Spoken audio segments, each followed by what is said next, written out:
দর্শক, ষষ্ঠ উপজেলা নির্বাচন প্রসঙ্গে আমরা আসলে আমাদের প্রতিনিধিদের কাছ থেকে জানছিলাম এবং আজকে প্রতীক বরাদ্দের কার্যক্রম চলছে। আমাদের প্রতিনিধিরা কিন্তু আমাদেরকে জানাচ্ছিলেন যে কি অবস্থা। এই মুহূর্তে হুমায়ুন কবির আমাদের সঙ্গে সংযুক্ত হবেন বরিশাল জেলা সিনিয়র নির্বাচন অফিস চত্বর থেকে। কি অবস্থা প্রতীক বরাদ্দের, আপনার কাছ থেকে বিস্তারিত জানতে চাই হুমায়ুন কবির।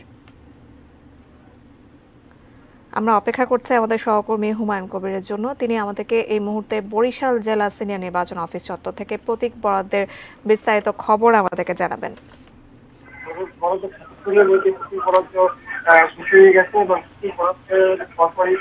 আমি যদি নির্বাচনে বেশি করে মোটামুটি আমরা দেখতে পেলাম সেখানে অসংখ্য নেতাকর্মীরা আসছেন এবং অনেক মিছিল সহকারে প্রার্থীদের নিয়ে বেরোয় গেছেন এবং বেশিরভাগ প্রার্থী এবং এই জিনিসটা আমরা দেখছি যে এবারে প্রতীক বরাদ্দের ক্ষেত্রে প্রার্থীরা বেশিরভাগই তারা আনারস লটারির মাধ্যমে নির্ধারণ করা হয়। তারা আনারস প্রতীক চেয়েছে, এই কারণে আনারস প্রতীক যে এটি লটারির মাধ্যমে নির্ধারণ করা হয়েছে। প্রত্যেক বরিশাল সদর উপজেলা প্রার্থীদের মধ্যে এখানে 5 জন রয়েছে উপজেলা চেয়ারম্যান প্রার্থী। এর ভিতরে যেহেতু আর নির্বাচনটি দলীয় ভিত্তিক হচ্ছে না, এ কারণে যে সমস্ত প্রার্থীরা এখানে নির্বাচনে অংশ নিচ্ছে সবাই আমরা দেখতে পাচ্ছি যে 2-1 জন বাদে সবাই আওয়ামী লীগের এই সমর্থক।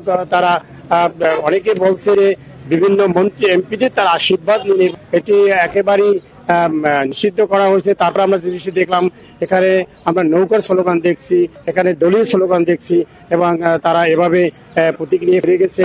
এবং যেহেতু প্রচন্ড গরম পড়ছে, আপনি জানেন, এরপরও প্রার্থীরা গ্রাম অঞ্চলে চলে গেছে।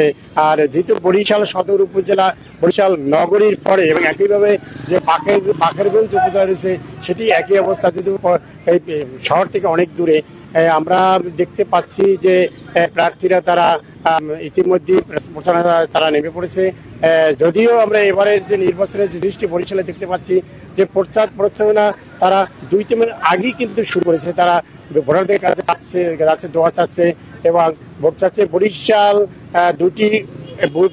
দুটি উপজেলায় চেয়ারম্যান প্রার্থী রয়েছেন 8 জন এবং যে ভাইস চেয়ারম্যান প্রার্থী রয়েছেন 9 জন এবং মহিলা ভাইস চেয়ারম্যান প্রার্থী রয়েছে মাত্র 4 জন। এই ছিল আমার কাছে বরিশালে যে উপজেলা নির্বাচনে প্রতীক বরাদ্দ হয়েছে তার সর্বশেষ।